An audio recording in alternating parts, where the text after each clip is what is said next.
Bismillah, Assalamualaikum warahmatullahi wabarakatuh. Innal hamdalillah nahmaduhu wa nasta'inuhu wa nastaghfiruh wa na'udzu billahi min syururi anfusina wa min sayyiati a'malina may yahdihillahu fala mudhillalah wa may yudhlilhu fala hadiyalah.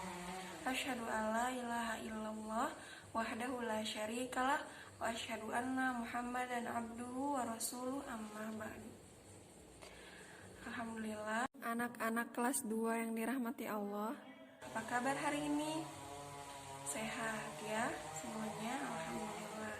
Nah, hari ini kita ada pelajaran akidah ya.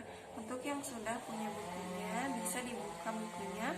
Kita masuk ke pelajaran 2, yaitu macam-macam rezeki dan sikap kita.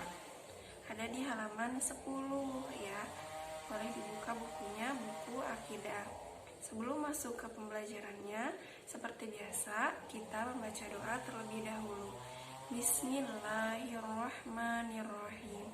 Allahumma anfa'ni bima 'allamtani wa 'allimni ma yanfa'uni wa zidni ilman. Amin. Nah, untuk pelajaran kedua ini yaitu macam-macam rezeki dan sikap kita ya. Sesungguhnya Allah Ta'ala telah memberikan bermacam-macam rezeki kepada manusia. Cobalah kalian hitung. Tentu kalian tidak mampu untuk menghitungnya ya. Tetapi agar kita selalu ingat, mari kita coba untuk mengetahui rezeki atau karunia Allah Subhanahu wa Ta'ala yang dapat kita lihat. Nah, kalau karunia Allah yang tidak dapat terlihat oleh mata kita, lebih banyak lagi macamnya. Nah, karunia atau rezeki Allah yang terlihat misalnya.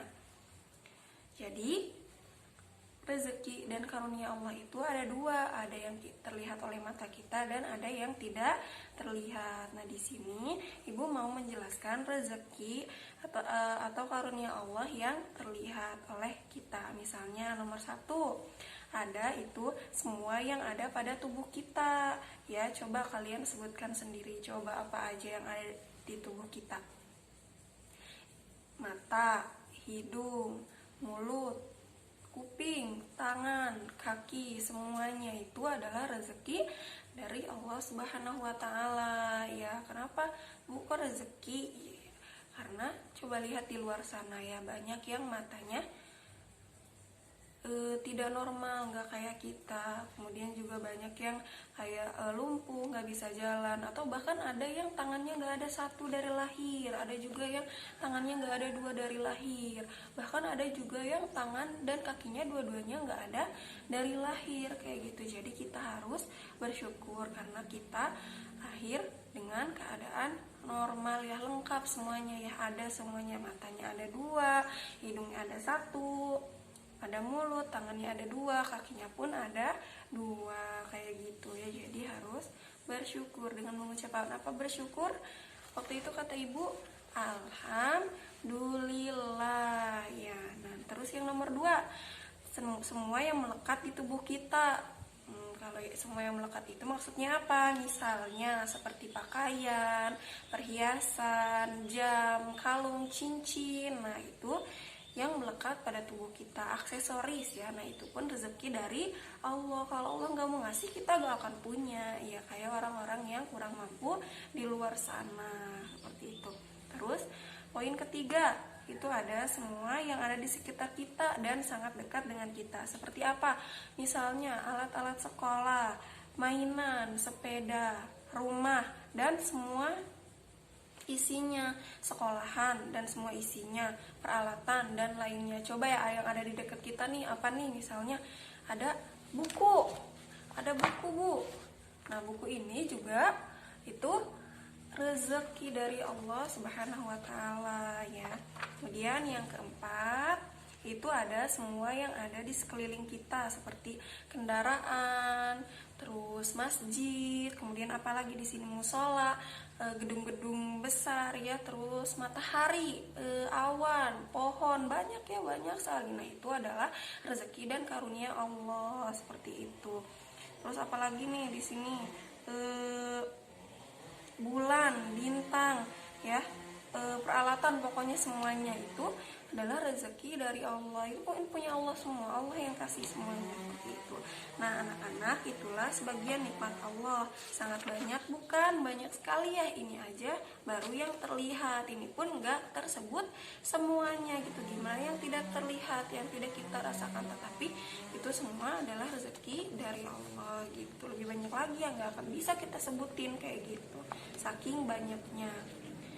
Kalian tentu bisa saja menyebutkan contoh karunia Allah yang lain, dan di antara manusia ada yang mendapatkan rezeki berbeda-beda sesuai dengan kebutuhan mereka masing-masing.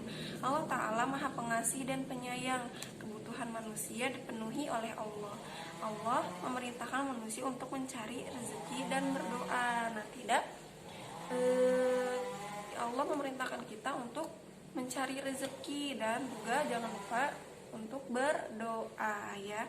Allah memberi rezeki dan mengabulkan doa. Apabila kita selalu taat dan bersyukur kepada Allah, maka doa kita akan dikabulkan. Tuh, mau nggak doanya dikabulkan?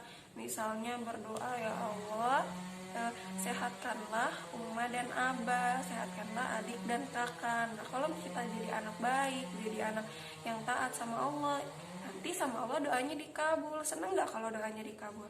Iya, seneng gitu. Juga misalnya mau tempat pensil baru, berdoa sama Allah, ya Allah mau tempat pensil baru gitu, soalnya yang itu udah rusak. Misalnya nggak apa-apa, minta apapun sama Allah. Pensil patah, minta sama Allah gitu ya. Nanti sama Allah kalau memang rezeki kita bakal Allah kasih lewat siapapun. Misalnya lewat ada tetangga yang tiba-tiba ngasih kayak gitu, nggak ada angin, nggak ada hujan, tiba-tiba tetangga ngasih. Nah itu namanya rezeki dari Allah melalui perantara siapapun, seperti itu ya. Jika manusia tidak dapat taat dan tidak bersyukur kepada Allah, maka Allah memberi ancaman azab kepada manusia sesuai kesalahannya. Naudzubillah ya. Seperti yang sudah sering Ibu katakan, kalau seseorang itu tidak taat sama Allah, bakal dia azab. Mau nggak kena azab? Nggak mau ya, takut, naudzubillah gitu.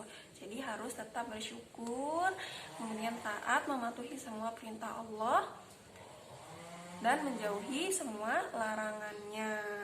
Itu maka manusia yang tidak taat dan tidak bersyukur harus segera bertaubat tuh ya. Jadi kalaupun kita misalnya tidak merasa melakukan kesalahan, padahal kita sebenarnya melakukan kesalahan. Nah, dengan apa bertobatnya? Dengan mengucap istighfar. Gimana ucapan istighfar? Astagfirullahaladzim. Nah itu ya, artinya aku mohon ampun kepada Allah ya. Ingat gak di zikir setelah sholat tuh kita mengucap astagfirullah ya 3 kali di awal tuh. Astagfirullah, astagfirullah, astagfirullah. Nah itu juga sebagian dari cara kita bertaubat, dengan berzikir gitu, dengan memohon ampun kepada Allah gitu sebelum meninggal dunia. Gimana kalau kita meninggal dalam keadaan belum taubat? Naudzubillah ya. Jadi harus selalu mengucap istighfar dan tidak mengulangi kesalahannya lagi, tidak mengulangi kesalahan. Jangan berpikir seperti ini, nggak apa-apa deh, nakal sedikit, nanti kan bisa taubat, terus nanti nakal lagi, terus nanti diulangi lagi, nanti kan bisa taubat lagi. Nggak boleh seperti itu ya, tidak boleh berpikir seperti itu. Jadi kita kalau sudah taubat, kita niatkan tidak akan mengulangi perbuatan yang sama untuk kedua kali, ketiga kali, atau ke seterusnya gitu ya. Nah itu dia tentang bab rezeki, macam-macam rezeki, dan sikap kita bagaimana untuk bersyukur jika Allah memberikan rezeki. Nah itu aja untuk latihannya. Kalian bisa mengisi, di situ ada latihan ya yang di dalam tabel, beri tanda centang di kolom ya atau tidak ya. Ini sesuai yang kalian lakukan ya, harus jujur. Ingat, jujur ya. Ibu butuh kejujuran kalian ya. Nah itu aja mungkin yang dapat Ibu sampaikan hari ini. Kurang lebihnya Ibu mohon maaf. Kita tutup dengan doa kafaratul majlis. Subhanakallahumma wa bihamdika Asyhadu alla ilaha illa anta, astaghfiruka wa atubu ilaik. Assalamualaikum warahmatullahi wabarakatuh.